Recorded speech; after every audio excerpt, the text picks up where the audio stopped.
Madhava Kunja Bihari.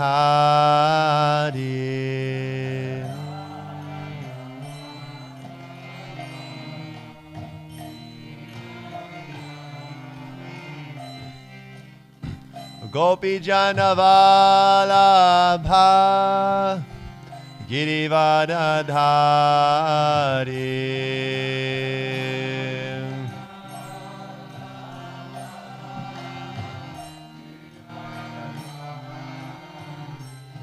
Jaya Gopi Janavalabha Girivadadhari.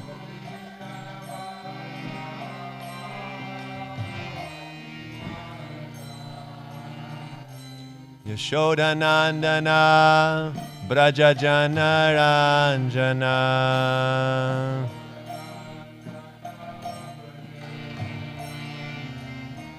Yashodanandana Braja Janaranjana.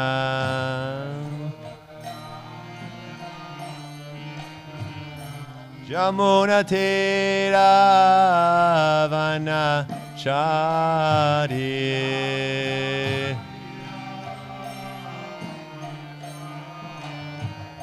Jamuna Tira Vanachari.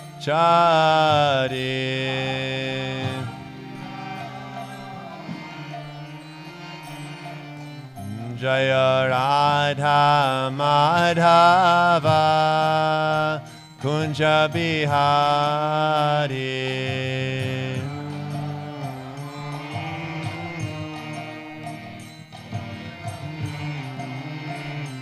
Jaya Radha Madhava Kunja Bihari. Jaya Radha Madhava Kunja Gopi Janavalabha Girivadadhari.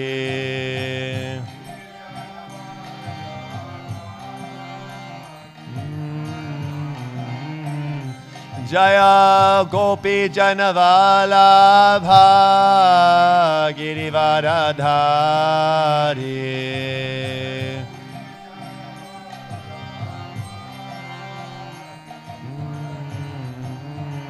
Yashodanandana Braja Janaranjana.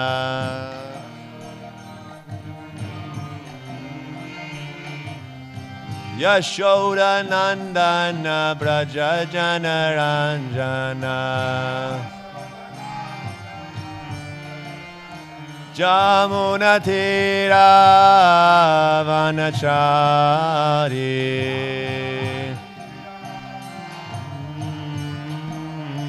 Jamuna Tira Vanachari.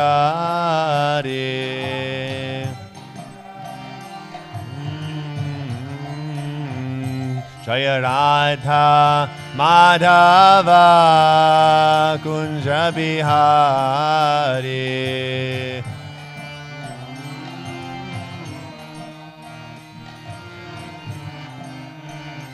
Jaya Radha Madhava Kunja Bihari.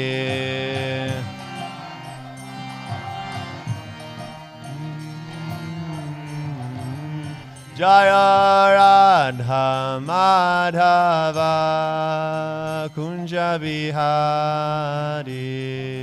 Radha Madhava Kunja Bihari. Shri Radha Kalachanji ki jai. Srila Prabhupada ki jai. Grantaraj Srimad Bhagavatam ki jai.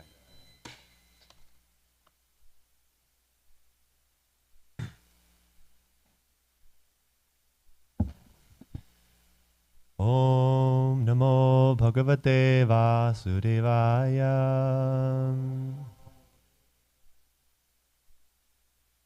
Om Namo Bhagavate Vasudevaya.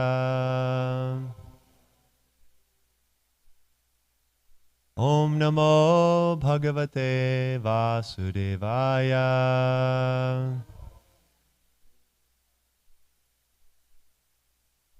Good morning, dear devotees, assembled in person and online.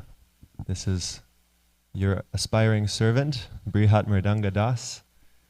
I have the fortune to be here for another few days and grateful for an opportunity to share some reflections. And many of you, most of you are my seniors, and I ask for your blessings so that I can share something relevant and beneficial for all. Pop quiz. Do you know which verse number is Kaler Dosha Nidhe Rajan Astihiko Mahadguna? It's Canto 11. I'm asking because I don't know. 11, I think it's 5. This is the verse I thought to discuss today. I was told it's speaker's choice, and this is a favorite verse of mine, describing the dangers of our situation and the way out. So this is actually Canto 12, Chapter 3, verse 51 from Srimad Bhagavatam. So please pull it up on your devices if you're able. 12:3:51.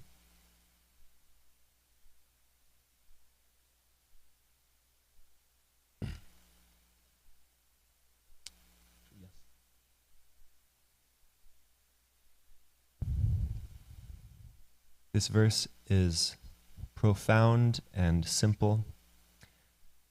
I love the sutra format we get in our scriptures because you can easily memorize and hold the information in your heart and meditate on it throughout the day. It's like a zip file on a computer. It's like a compressed file. There's so much information within it, and you can carry them around in the hard drive of your heart. So this verse will give us some perhaps trepidation about where we are in 2025 in Dallas, and at the same time hope that we can overcome this dangerous situation in which we find ourselves. So please repeat after me. Kaler dosha nidhe rajan asti hyeko mahan guna kirtanad eva krishnasya mukta sanga parang vrajet.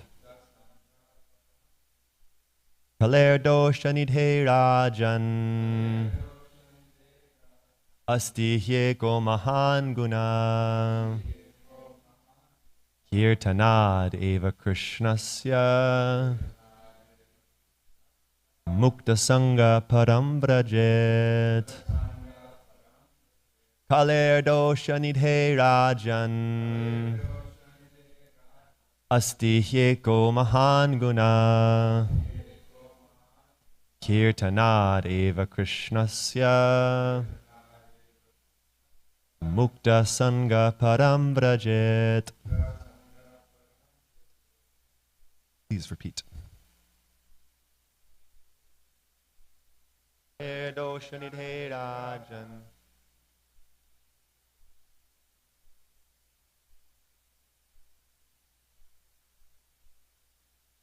eva krishnasya sanga param vrajet.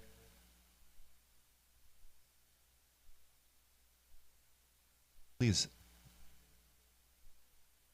Kaler dosha nidhe rajan asti hyeko mahan guna kirtanad eva krishnasya mukta sanga param vrajet. Kaler dosha nidhe rajan asti hyeko mahan gunaha Kirtanadeva Krishnasya Mukta Sangha Padam Vrajet. Thank you all very much. Synonyms: Kale, of the age of Kali. Dosha Nidhe, in the ocean of faults. Rajan, O king. Asti, there is. He, certainly. Eka, one. Mahan, very great. Guna, good quality. Kirtanat, by chanting. Eva, certainly. Krishnasya, of the holy name of Krishna. Mukta Sangha, liberated from material bondage. Param, to the transcendental spiritual kingdom. Vrajet, one can go. Translation. My dear king, although Kali Yuga is an ocean of faults, there is still one good quality about this age. Simply by chanting the Hare Krishna Maha Mantra, one can become free from material bondage and be promoted to the transcendental kingdom. This is one of those verses that contains all knowledge of our lineage, practically. If you just know this one verse and follow it, then you don't need anything else. Purport. After mentioning the innumerable faults of this age of Kali, Shukadeva Goswami now mentions its one brilliant aspect. Just as one powerful king can kill innumerable thieves, one brilliant spiritual quality can destroy all the contamination of this age. It is impossible to overestimate the importance of chanting Hare Krishna, Krishna Krishna, Hare Hare, Hare Rama, Rama Rama, Hare Hare, especially in this fallen age.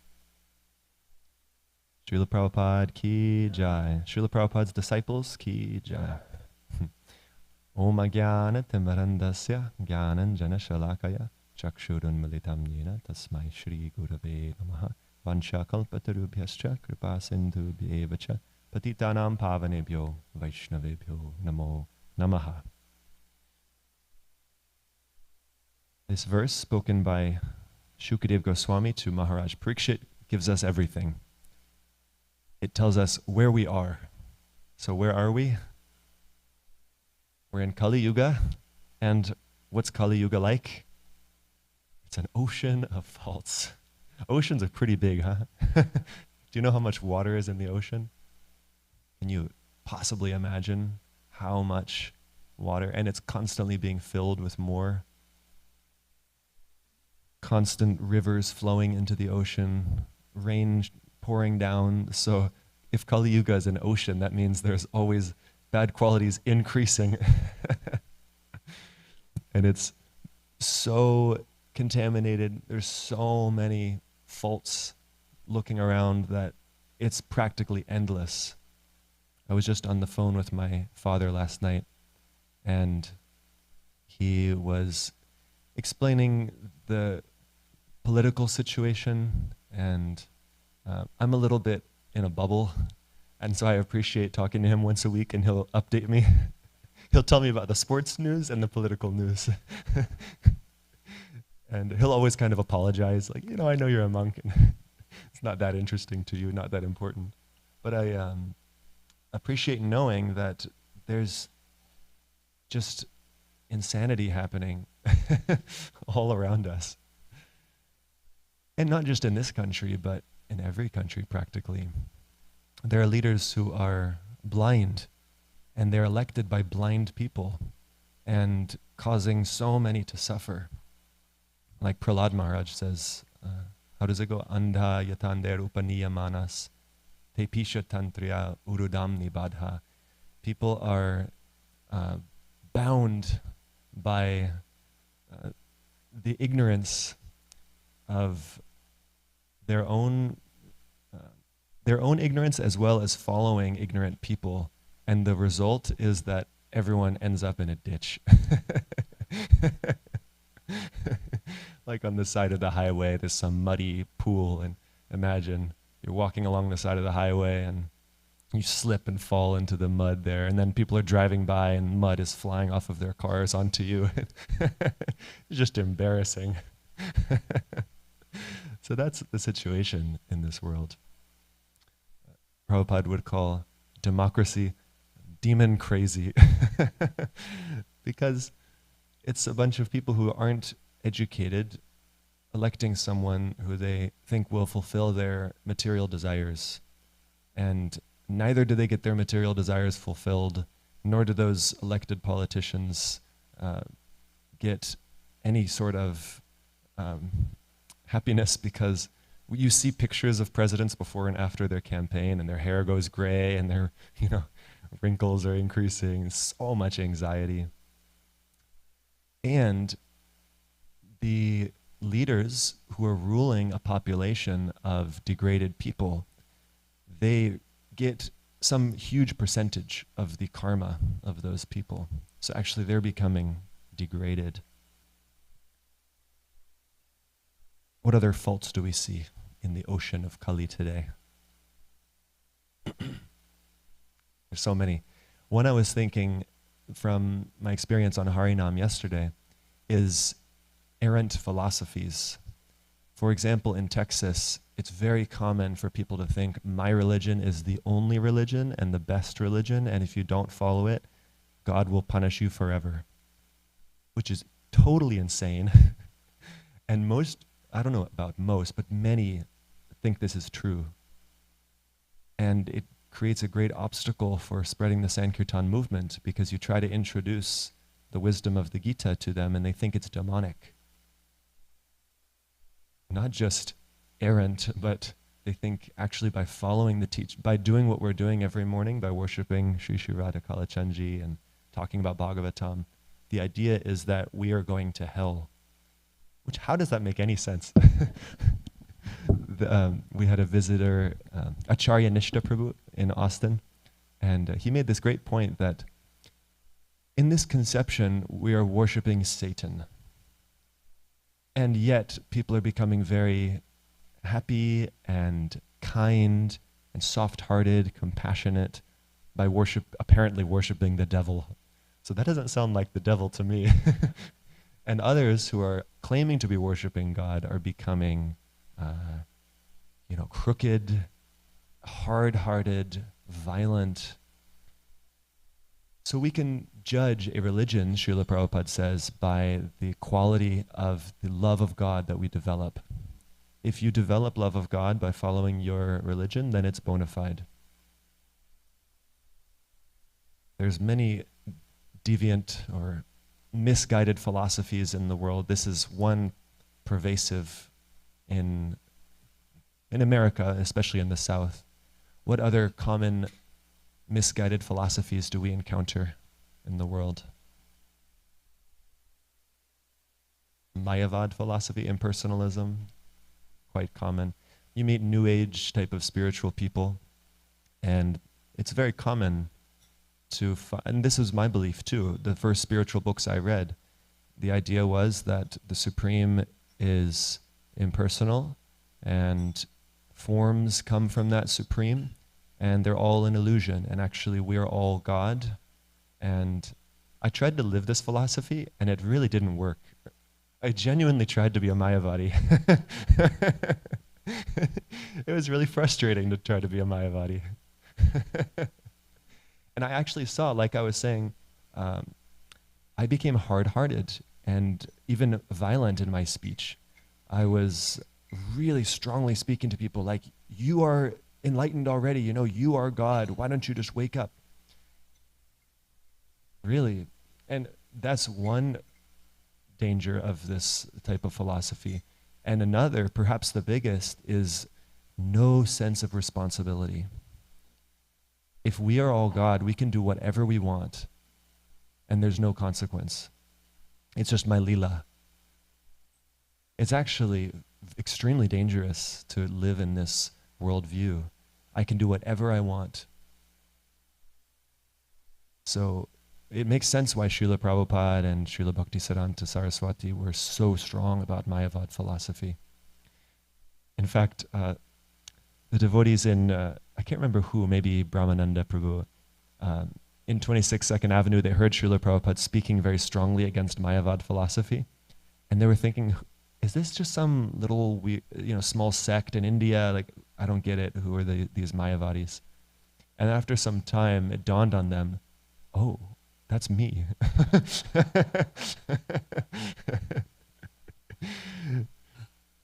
It's very common.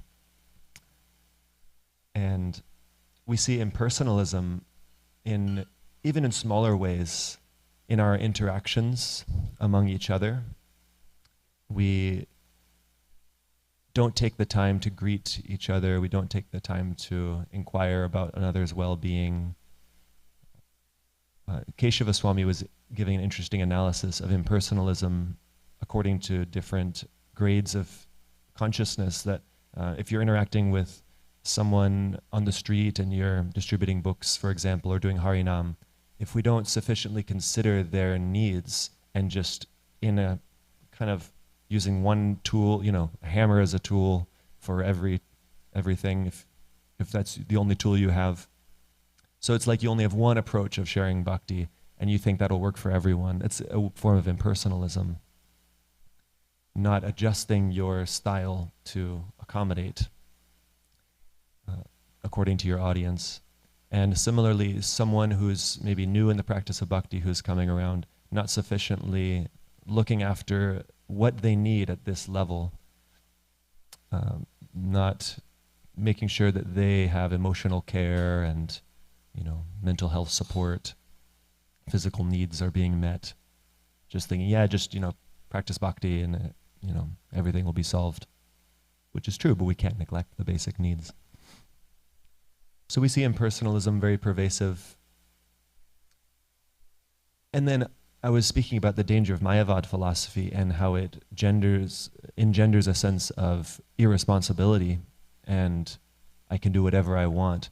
Similarly, in this common materialistic worldview, there's no sense of responsibility, actually.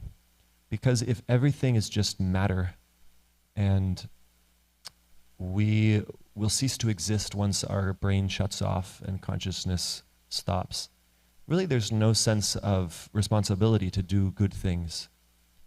Hridayananda Maharaj speaks about this interesting point that if we believe in ethics, that's a metaphysical idea. And according to scientific materialism that's so pervasive today, ethics actually isn't accounted into that worldview. So to kill someone who's innocent is not wrong if everything is matter, because ethics is something that can't be explained according to this worldview. So we can see that most people, not if, most people in Dallas are in one of these worldviews, either believing in scientific materialism or Mayavad philosophy or another form of impersonalism, or fanaticism in their own faith, thinking it's the best and the only and others will suffer if they don't follow. Just these three categories alone encompasses probably 99% of people in this city and state. And it provides a great obstacle for promoting the Sankirtan movement. Yet, here's where I get excitement. Kind of this warrior spirit, perhaps you may resonate with. Thinking of the mood of Srila Prabhupada and Srila Bhaktisiddhanta, Srila Bhaktivinoda Thakur, how they had this warrior-like spirit, like Srila Prabhupada is said to be the Senapati Bhakta, this general predicted by Srila Bhaktivinoda Thakur to spread Krishna consciousness around the world. So perhaps we can get an inspiration to be a soldier in Srila Prabhupada's army and combat this pervasive, dangerous miseducation, this ignorance that is all around, even among people who claim to be spiritual. And this can help us combat complacency, because it's very easy to just get comfortable. We've got nice prasadam, we've got nice friends, I've got my reading, my sadhana, I have my comfortable living space, and I'm all right. Things are okay. But when we go out, even once a week, there's this Sunday Harinam, we can interact with the world and see the state of things. And we can recognize that we have a responsibility. The danger of some of these philosophies is a sense of irresponsibility. Yet the philosophy of Srimad Bhagavatam, the philosophy of Gaudiya Vaishnavism, is very responsible. It teaches us that ye yata mam prapadyante tam stataiva bhajamyaham. According to the responsibility that we take up to become purified, to that degree Krishna will reciprocate it. He will take full responsibility for us if we take full responsibility for trying to perfect our lives. Not that just I believe and this saint will take me back to Godhead, or no, we have to work hard. And also, if we understand the philosophy of why someone begins the process of bhakti, we also get a sense of responsibility to help others. Because it's not an automatic thing that someone becomes a devotee, right? What's the first thing someone needs to take up the practice of devotional service? Even before, so Shraddha generally we hear, yes, but before this, actually Vishwanath Chakravarti Thakur describes that we need the mercy, it's called satam kripa, the mercy of a devotee. This is how our spiritual life actually begins before Shraddha. The Shraddha doesn't come from nowhere. It comes from interaction with Vaishnavas, agyata sukriti. And once that agyata sukriti stockpile is large enough, then we become interested to practice devotional service. So by people coming to Kalachanjis and taking the prasadam lovingly cooked and offered by devotees, by seeing the kind Vaishnavas in the hallway and in the restaurant, they get these impressions in their heart. And once those impressions are sufficient, and there's a sense of awakening of, maybe I should befriend one of these Kalachanji's people. They looked a little strange before, but they seemed nice, but maybe I should make a friend. So this is how the spiritual life of a conditioned jiva begins, is by interactions with Vaishnavas. And interestingly, the whole Varnashram setup, the whole Vedic society is meant to facilitate interaction with devotees. That when you go and you do a puja because you want to go to heaven, or you want to honor your forefathers, then you interact with a brahmana and or a Vaishnava, and you chant these Vishnu mantras. So you interact with Vishnu and Vaishnavas and brahmanas by automatic arrangement in Vedic society. Unfortunately, most people are not in a Vedic society, and therefore we have to go out of our way to give them opportunities to have association with Vaishnavas. It's our responsibility, because Krishna won't interrupt the free will of the jivas, but we have that opportunity. Krishna gives his devotees the ability to interrupt someone's free will, to grab their hand and say, no, you are following a blind leader, you should come and follow Srila Prabhupada. He has the vision, he will take you to actual happiness. It's the responsibility of the Vaishnavas. And especially by collaborating, by working together, Vaishnavas can do extraordinary things. Right? Mukam karoti vachalam pangum lankayate girim yat kripatamaham vande Shri Gurum dinatarinam. That by the empowerment of the spiritual master, and especially in cooperation with each other to please Srila Prabhupada, Even the blind can see, even the crippled can cross mountains. One who remembers Lord Chaitanya, easy things become difficult, difficult things become easy. And if you forget Lord Chaitanya, then even easy things become difficult. So we must make a combined effort to spread this gift that we have received with the people of this city. Otherwise, it's a bit selfish. We can become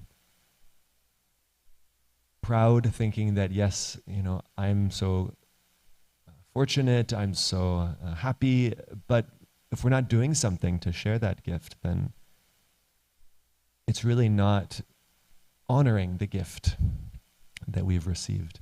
And so even in a small way, simply smiling at guests at the Sunday feast, that is a way to spread the Sankirtan movement. Just wearing tilak and smiling. That is a way to spread the Sankirtan movement. And according to our capacity, we may be able to do more. And ideally, we consider this verse that simply by chanting the Hare Krishna Maha Mantra, one can become free from material bondage and be promoted to the transcendental kingdom. So smiling is sufficient. And if we can give prasadam, that's even better. If we can give someone the holy name, then they will become mukta sangha param vrajet, free from all of their bondage, all of their bad habits, their suffering. That's just the first result of practicing pure devotional service. Rupa Goswami says, kleshagni and shubhada, that all of your kleshas go away and your life becomes very auspicious. That's just the beginning. And then there's so much more. Then even liberation seems like, who cares about mukti? I've got bhakti. There's so much more. And therefore, by considering this verse, we realize what everyone is looking for is the name of Krishna. Srila Bhaktivinoda Thakur says that Nama vina kichu nahiko aro choda bhuvana maje. There's nothing else in the 14 worlds to be had but the holy name of Krishna.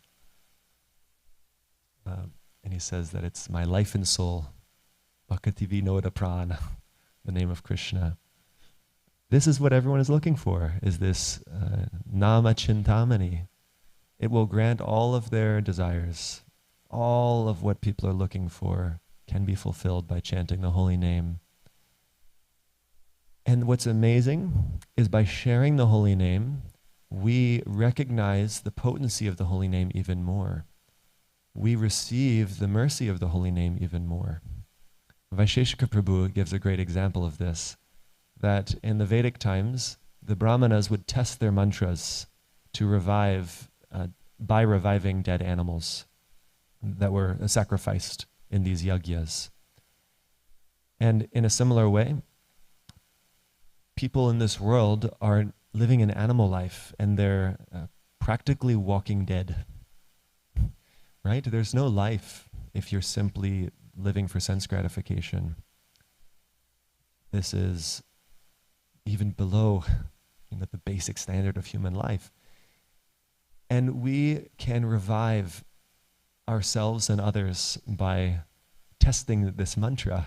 So you go out on the street and you ask someone to chant the name of Krishna, and it's amazing. If they're a little open to try to chant, they start to smile immediately. Or they'll say no, because actually they believe there's some potency in the mantra. No, I can't do that. They're afraid there's some power there. So you see that people just light up when they chant the name of Krishna, just one time. Now, what to speak of those who begin a regular practice of chanting? How much life people get. Srila Prabhupada would give the example of his disciples who were living, as hippies and without proper understanding of cleanliness, and then after taking up the practice of devotional service, becoming so beautiful and shining. And he would say that by shaved heads and the tilak and the saffron dress that my Vaishnava devotees look like. They're coming from Vaikuntha. He was so pleased to see these bright and shiny devotees. So by chanting the name of Krishna, we come to life again. And not only just coming to life, but param vrajet, we can actually go to the spiritual world. Anyone, even the most misguided, lost person, the Jagais and Madhais of, not girly, no one here is, all the Vaishnavas now have the houses on Girly Avenue. In the area of Dallas, there's so many people who just don't know what the right thing is, and they're degrading themselves. And if they can receive the fortune to have the faith of chanting Krishna's names regularly, they can come back to life. And therefore, this is the Mahad Guna, the Eka, the single good quality of this age, is that chanting the name of Krishna will give one all perfection in life. And the point that I am wanting to make for all of us is that we must take responsibility in our own life to chant this name of Krishna, to become purified ourselves, and even more to take responsibility to share the name of Krishna with others. And these go hand in hand. It's not that we have to become perfect first to share. No, by sharing, we become purified. And by sharing, we recognize the gift we've received. We see the condition people are living in. We become compassionate. We become grateful for our own situation. And we have a greater impetus to take our spiritual life seriously, to take our japa very seriously. Because the most unfortunate people are those who have received this gift and don't take it seriously. So let us recognize our good fortune, take it very seriously, and share it with others. Hare Krishna. Thank you.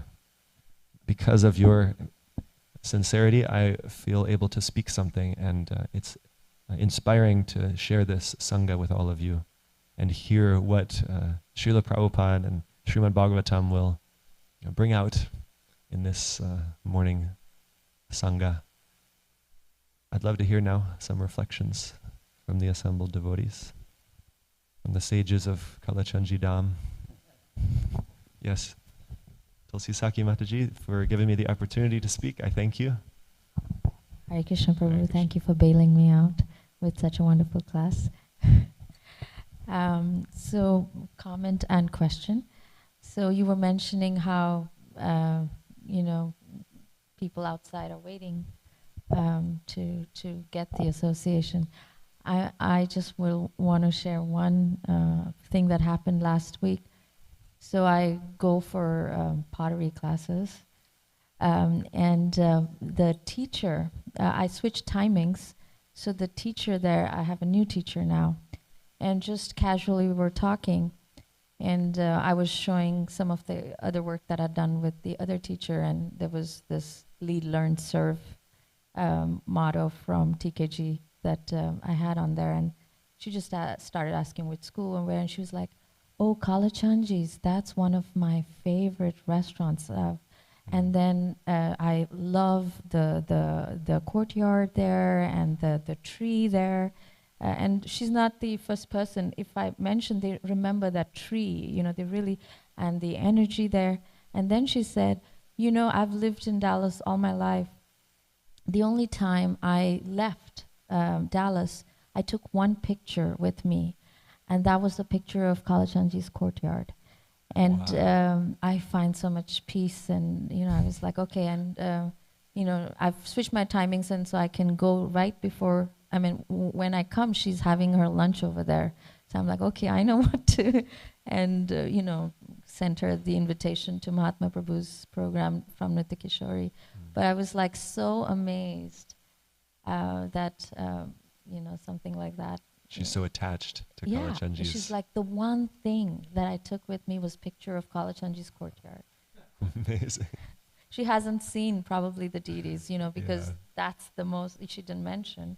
Mhm. So, but like you said, people are coming and they are. Yes. And this reminds me, thank you so much, because we need to give so much gratitude to Mother Padma, to Durashaya Prabhu. There must be others, but as far as I know, Chaitanya Chandra Prabhu, how important this service is of maintaining Kalachandji's restaurant. We may take it for granted. Yeah, okay, it's the restaurant, it's here. But and Mother Nilamadava, yeah. So let us all always remember how incredible are these Vaishnavas to not only maintain Kalachandji's restaurant, but to increase. What an incredible service they're doing to make Dallas Sankirtan friendly. This is the mission statement of ISKCON Communications. Anuttama Prabhu, he mentioned this. To make the world Sankirtan friendly by distributing prasadam and by making people attached to Vaishnavas and prasadam and the name Kalachandji, people are becoming more and more receptive, so that when a book distributor meets them, they will have the ability to receive it and the eagerness to give a donation. So we should actually have an entire class just glorifying the service of these Vaishnavas and the glories of Kalachandji restaurant. It'd be nice actually to have a book of like experiences people have had of Kalachandji's restaurant, and miraculous interactions with people, like Tulsi Saki Mataji is saying, and maybe the history of Kalachandji's restaurant could be another book. If there's someone in the community hearing this and you want to take up some service, this could be an amazing project. Is the history of Kalachandji is, and the glory, you'd hear the sacrifice that these devotees have made and are still making. You see Durashaya Prabhu, I'm always seeing him walking over to Kalachandji's restaurant. It's just what a sacrifice. What an absorption. It's like samadhi. These devotees are fully absorbed in this service of maintaining Kalachandji's restaurant. She also mentioned that she'd taken a cooking class and she didn't remember the name of the person, but I knew who it must have been. Yeah, and she was like, and I really like just, you could eat after the class. Yeah, my understanding is that Tamal Krishna Goswami was very big on promoting restaurants, prasadam distribution, right? Yeah. He opened Kalachandji's restaurant. Yeah, so ultimately Srila Prabhupada and Tamal Krishna Goswami in this community are the source of this inspiration for Kalachandji's restaurant. So let us not forget the inspiration from its root. So more glorification of Kalachandji's Dham, Kalachandji's restaurant and the Vaishnavas who serve there. Very much welcome. Yeah. No. My other question is not so important. I was remembering a few things as you were talking. When His Holiness Ramapad Maharaj was here at the end of his class, he shared an interaction also. He was at the airport and he was waiting for his bag. And there was a really nicely dressed gentleman, and as soon as Maharaj walked up, he smiled at him. And Maharaj was dressed as a sannyasi, and Maharaj was kind of like surprised, just some guy in Dallas at the airport smiling at him. And then a devotee came up, and then as Maharaj was leaving, the guy asked, Are you going to Kalachandji's? He asked Maharaj that. So Maharaj was also praising the restaurant and the devotees and all of their effort for what they've done. And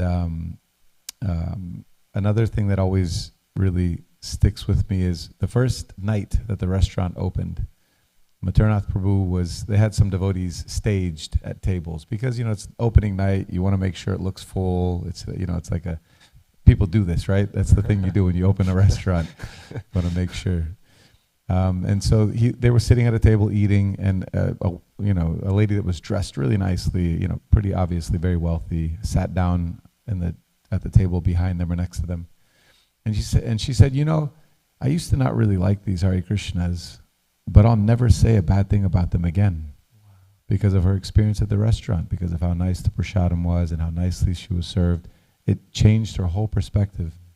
And Parameshwar Prabhu and Paramakaruna Prabhus both separately have told me that Dallas is one of the easiest places for them to distribute books in the whole country. And I definitely give credit to, to the impact of what Kalachandjis has done to make, what is the slogan? Make the world Sankirtan friendly. Yeah, make Dallas Sankirtan friendly. So yeah. Anyway, I just wanted to add that. Thank you. I just have a small testimony. I went to SMU on Thursday or so, and I only met 3 favorable people, but 2 of them had been to Kalachandji's, and they're like, "Wow, I love that place. I eat there all the time." So especially SMU, it's so close to the temple that a lot of people know about the restaurant there. A lot of kind of like the older crowd, I think, like 30 plus, but yeah. Yeah, it's such an important discussion also. Sorry? The 30 plus older guys. That's because Drishta is still our community baby at 20.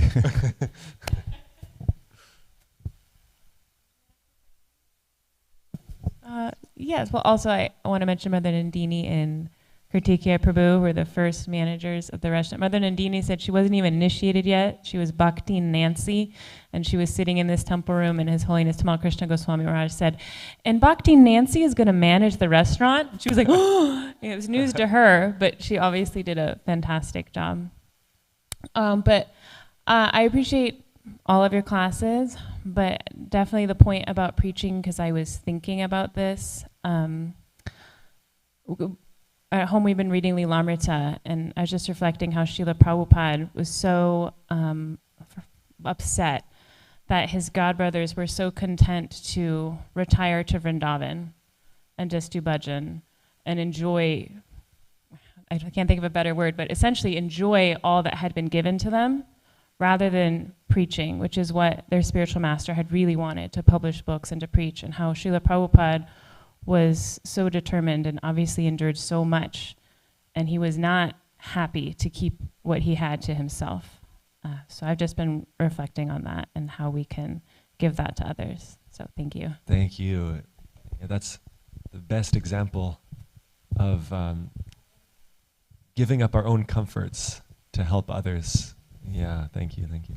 Yeah, actually, I just wanted to reflect on that same point, Prabhu. You mentioned, you come here, you have nice devotee association, you have nice prasad, nice deities, a nice living situation, and then, it just becomes like, why do I need to stretch myself out?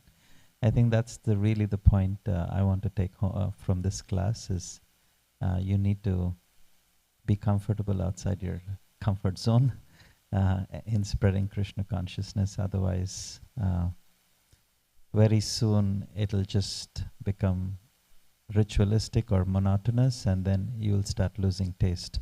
So that was a very, very important point to reflect upon. So thank you. Thank you for echoing that. And it reminds me too that to properly worship Radha Kalachandji, Radha Krishna, they're at the center of this community. And how do you worship Radha Krishna? You actually, our acharyas say, by worshiping Lord Chaitanya. And how do you worship Lord Chaitanya? By engaging in the Sankirtan mission. So if we want to properly honor Radha Kalachandji and serve them, then we will absorb ourselves in the Sankirtan movement. And I wanted to mention that we're glorifying Kalachandji's restaurant. Any service connected with Kalachandji's restaurant is part of the Sankirtan movement because we are making people Sankirtan friendly. Like Parameshwar and Paramakruna Prabhus, they can distribute books because someone like Drishtadumna and the Krishna House devotees are in the basement over here chopping vegetables. Just that service of cutting vegetables is contributing to the Sankirtan movement.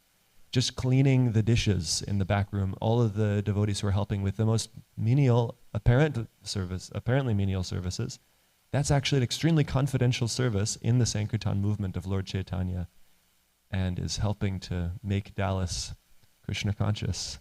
So we should always remember for ourselves when we're doing services, how it's connected to the Sankirtan movement, and to appreciate those who are doing any type of service in this community, and to not think that only the book distributors should be glorified. So, for ourselves and others. Yes. Yeah.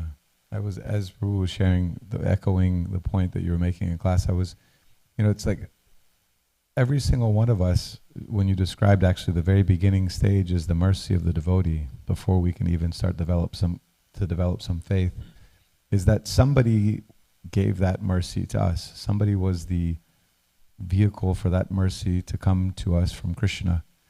And if we can always hold on and remember that someone did that for us and maintain that gratitude and appreciation, and just try to remember, oh, someone did that for me, I need to do it for somebody else. I need to pay that forward. And just one more thing about Kalachandjis, then I'm going to give Tulsi for her question. But Mother Gopanandini, Tamal Krishna Maharaj told her to serve in the restaurant. And she is in like 43 years that the restaurant's been open. She's missed like maybe 5 or less Saturdays, her Saturday night restaurant service. In 43 years, like maybe 5 days or less. Just like unbelievable devotees. Oh, yes. This is going to take away from this beautiful topic, but you were mentioning the different philosophies, and you mentioned scientific materialism. Can we kind of equate that to the karma mimamsa? Like, you work hard, you in this whole scientific materialism. Can we equate that to that, or Karma mimamsa. You think it's completely interesting?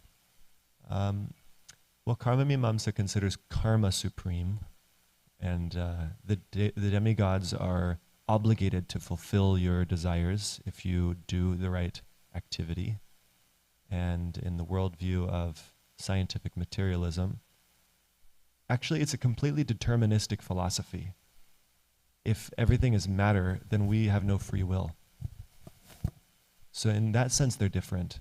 The karma mimamsa philosophy has an understanding of free will, that you can choose to do the right action and be elevated, or the wrong action and be demoted. But actually, if people look at it carefully, you don't have free will according to materialistic worldview. It's just atoms came from the Big Bang, and my body is a product of atoms, and they're all smashing together in some random way, and according to statistics, I don't actually have any free will. That's one comment I could make. Sure. So, any more glorification of Kalachandjis? I think maybe we should just all take a moment and appreciate all those Vaishnavas, starting from Srila Prabhupada, who inspired Tamal Krishna Goswami, and Tamal Krishna Goswami, who gave the vision for Kalachandji's restaurant, and others like Govinda's in Houston, and maybe there's others. And now Kalachandji's has expanded to colleges, 3 different colleges, by Rasaraj Prabhu, and all these devotees, Gopanandini Mataji, and Chaitanya Chandra Prabhu, and Mother Neela Madhava, Mother Padma, Durashaya Prabhu. We could and should go on. And I really like this idea of having a book of the history of Kalachandji's restaurant. And so let us all keep this meditation that this is no ordinary place in Dallas, and this is no ordinary restaurant, and those apparently staff members of this restaurant are no ordinary staff members. They're actually confidential servants in the Sankirtan movement of Lord Chaitanya. So let us maintain this vision and never become complacent and take for granted what we have. Otherwise, we may lose this. And when we see these devotees working so tirelessly to maintain and expand this incredible preaching opportunity, we should consider how we can contribute to assist them and have a succession plan to make sure that this goes on, increasing more and more for evermore. Hare Krishna. Shri Shri Radha Kalachandji. Yes. Can you please, with the microphone, share this?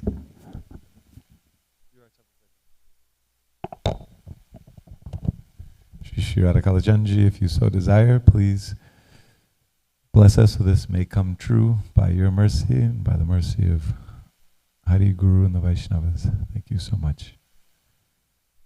Hare Krishna, Krishna Krishna Krishna Hare Hare, Hare Rama, Rama Rama, Hare Hare. Please kindly consider our prayer.